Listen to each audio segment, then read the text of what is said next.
Hi friends, எல்லாருக்கும் வணக்கம். நல்ல வசதியான ஆளுங்கிட்ட வாரிசு இல்லாமல் போனால் ரொம்ப கஷ்டமாக இருக்கும். கோபாலுக்கு வயசு 55. கோபாலோட ஒய்ஃப் பேர் பார்த்தீங்கன்னா சந்திரா, வயசு 44. இவங்களுக்கு கல்யாணம் ஆகி 15 வருஷம் ஆகியும் குழந்தையே இல்லாமல் இருந்தது.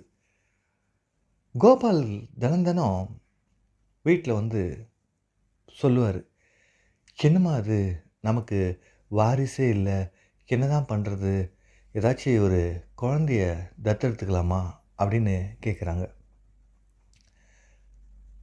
அதுக்கு சந்திரா ஒன்று என்ன சொல்கிறாங்கன்னா, குழந்தைய தத்தெடுத்து நம்மளால் இப்போ வளர்க்க முடியாது, அதனால் கொஞ்சம் வளர்ந்த பையனையே நம்ம தத்தெடுத்துக்கலாம்னு சொல்லிட்டு அவங்க சொந்தக்காரர் மூலிமா ஒரு பையனை தத்தெடுக்கிறாங்க. அவன் பேர் முத்து, வயசு 21. முத்துக்கு இவங்க தத்து கேட்டதும் அவனுக்கு பிடிக்கல இவங்க வீட்டுக்கு வரத்துக்கு. ஏன்னா அவன் 10ஆம் கிளாஸு ஃபெயிலு, 10ஆவதுக்கு படிப்பும் சரியாக வரல, ஃப்ரெண்ட்ஸ் கூட சேர்ந்துங்கன்னு அங்கங்கே சுற்றிட்டு இருந்தான். இவங்க, வாப்பா, எங்கள் வீட்டில் எல்லாமே இருக்குது, ஆனால் எங்களுக்கு பசங்க தான் இல்லை, அதனால் நீ பையனாக இருன்னு சொல்லிட்டு அவனை கூட்டிகிட்டு வராங்க. இவனுக்கு வந்த நாள்லேருந்து அவங்கக்கிட்ட ரொம்பவே வெறுப்பு தான் இருக்குது. ஒரு நாள் சந்திராவும் கோபாலும் அவங்க ரூமில் தனிமையில் இருந்திருக்காங்க. தனிமையில் இருக்கும்போது முத்து ஒன்று யோசிக்கிறான், என்ன இவங்க இந்த வயசில் கூட இப்படி இருந்தாகணுமா, இதெல்லாம் தேவையா அப்படின்னு சொல்லிட்டு மாடி மேலே போயிட்டு இதையே யோசிச்சுட்டு இருப்பான். மாடி மேலேருந்து கீழே வந்தால் கூட அந்த கதவு திறந்தே இருக்காது, மூடியே தான் இருக்கும். சரி, நம்ம காலையில் இதை பற்றி கேட்போமேன்னு சொல்லிட்டு உடனே சந்திரா கிட்ட காலையில் கேட்குறான், என்னம்மா உங்களுக்கு இந்த வயசில் இதெல்லாம் தேவையா அப்படின்னு. அதுக்கு உடனே சந்திரா சொல்கிறா, வயசு தான் ஆச்சுப்பா, எங்களுக்கு குழந்தை இல்லை, அதுக்குன்னு சந்தோஷமாக இல்லாமல் இருக்க முடியுமா அப்படின்னு. உடனே கோபால் கேட்குறான், ஏன்ப்பா இதெல்லாம் அங்கே கேட்டுட்ருக்க அப்படின்னு. இல்லை ஒன்றும் இல்லை அப்படின்னு சொல்லிட்டு சொன்னதும் கோபால்லாம் சொல்லிட்டு போகிறான் சந்திரா கிட்ட, முத்து ரொம்ப கோவமாக இருக்கான் போல இருக்கு, அவனை எப்படியாவது கொஞ்சம் சந்தோஷப்படுத்துமா அப்படின்னு சொல்லிட்டு சந்திரா கிட்ட கோபால் சொல்லிட்டு போகிறாரு. முத்து அவன் ரூமில் டிவி பார்த்துட்டு இருக்கான். அந்த ரூமுக்கு வந்த சந்திரா, வாப்பா சாப்பிட்லாம் அப்படின்னு. இல்லை எனக்கு சாப்பாடெலாம் வேணாம் அப்படின்னு சொல்கிறான். ஏன்பா இன்னும் கோவம் போகலையா அப்படின்னதும் சைலண்ட்டாகவே இருக்கான்.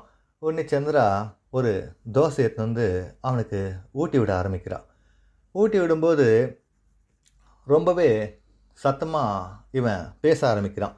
நான் தான் வேணான்னு சொல்கிறேன்ல, மறுபடியும் என்னன்னு. உடனே சந்திரா அவனை கட்டி அணைக்க ஆரம்பிக்கிறான். நான் சொல்கிறேன்ல கேளு அப்படின்னு சொல்லு. கட்டி அணைச்சதும் முத்துக்கு ஒரு மாதிரி ஆகுது. என்ன தான் அவங்க தத்தெடுத்தாலும் அவங்க பெத்த அம்மா இல்லைல்ல. அந்த கட்டி அரவணைக்கும் போது அது முத்துக்கு ரொம்பவே பிடிச்சி போகுது. பிடிச்சதும் தோசையும் சாப்பிட ஆரம்பிக்கிறான். அதுக்கப்புறம் சாயங்காலமாக கோபால் வரான் வீட்டுக்கு. என்னம்மா முத்து கோவம் போயிடுச்சா அப்படின்னதும், போயிடுச்சுங்க, நார்மல் ஆகிட்டான், ஒன்றும் பிரச்சனை இல்லை அப்படின்னு சொன்னேன். இதே மாதிரி அவனை சந்தோஷமாக பார்த்துக்குமா, ஏன்னா நமக்கு இருக்கிறது அவன் ஒரே ஒரு பையன் அப்படின்னு சொல்லிட்டு கோபால் சொல்லிட்டு போகிறாரு. அன்றைக்கி ராத்திரி கோபால் அவங்க ஃப்ரெண்டுக்கு யாருக்கோ உடம்பு சரியில்லை. கோபால் உடனே சந்திராவுக்கு ஃபோன் பண்ணி, நான் நைட்டு வீட்டுக்கு வரமாட்டேன், என் ஃப்ரெண்டுக்கு உடம்பு சரியில்லை, நான் ஆஸ்பத்திரியில் போயிட்டு காலையில் வரேன் அப்படின்னு சொல்லிட்டு. சரிங்க, பார்த்து பத்திரமா இருந்துக்குங்கன்னு சொல்லிட்டு சந்திரா சொல்கிறா. உடனே முத்து, என்ன ஆச்சு அப்படின்னு. இல்லை அப்பா அவங்க ஃப்ரெண்டுக்கு யாருக்கும் உடம்பு சரியில்லையா, அப்பா காலையில் தான் வருவாராம் அப்படின்னு. உடனே முத்து சரின்னு சொல்லிட்டு, சரி வா முத்து சாப்பிடு நைட்டுக்கு தான். முத்து யோசிச்சு பார்க்குறான், நம்ம அப்பயே சாப்பிடல, அவங்க அதே மாதிரி நம்ம வந்து கட்டி அரவணைப்பாங்கன்னு சொல்லிட்டு எனக்கு சாப்பாடு வேணாம் அப்படின்னு சொல்கிறான். மறுபடியும் சந்திரா, என்ன இன்னும் கோவம் எதுவும் போகலையான்னு சொல்லிட்டு வந்து கட்டி அரவணைச்சிட்டு அவனுக்கு சாப்பாடு ஊட்டி கொடுக்குறான். அப்போது முத்து கேட்குறான், நீ பார்க்க நல்லா தான் இருக்கிற, உங்கள் வீட்டுக்காரர் ஒன்று நல்லா பண்ணுறாரா அப்படின்னு கேட்டுட்டான். கேட்டதும் சைலண்ட்டாக இந்த சந்திரா, ஏன் இந்த மாதிரிலாம் கேட்குற அப்படின்னு. ஏன் நான் கேட்கக்கூடாதா சொல்லிவிடு கேட்கல அப்படின்னதும், அப்படிலாம் எதுவும் இல்லை கேளு, ஆனால் நான் உங்ககிட்ட இந்த விஷயம்லாம் எப்படி சொல்கிறது அப்படின்னு. ஏன் என்கிட்ட சொன்னா என்னான்னு.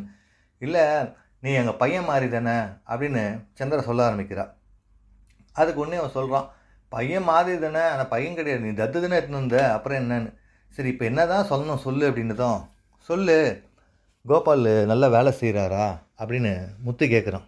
அதுக்கு சந்திரா என்ன சொல்கிறாங்கன்னா, எதிர்பார்த்த அளவுக்கு இல்லை, ஏதோ கொஞ்சம் இருக்கும், ஆனால் நான் என்ன பண்ணுறது அப்படின்னு. அப்போ ஒன்றே கேட்குறான், நான் வேணால் செய்யட்டுமா அப்படின்னு.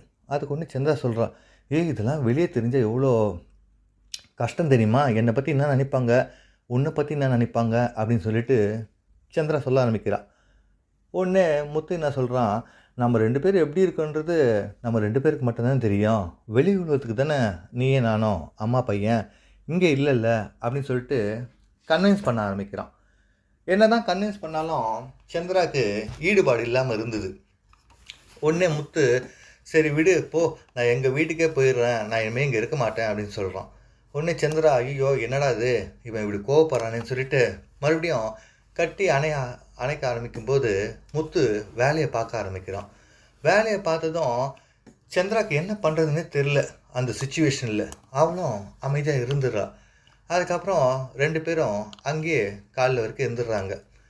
காலையில் கோபால் ஃபோன் பண்ணுறாரு, நான் வீட்டுக்கு வந்துன்னுக்கிறேன் அப்படின்னு.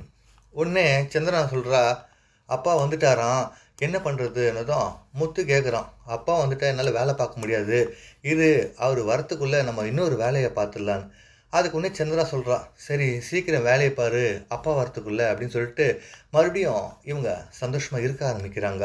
ஒரு சில பேர் பார்த்தீங்கன்னா 46 48 வயசுலேயும் பார்த்தீங்கன்னா ஆள் ரொம்பவே நல்லா இருப்பாங்க. ஏன்னா வயசில் அந்த மாதிரி இருந்திருப்பாங்க. வயசில் அந்த மாதிரி இருக்கும்போது சரியாக வேலை செய்யாதப்போ என்ன பாவம்னா அவங்களோட அழகு இளமை அப்படியே இருக்க தான் செய்யும்.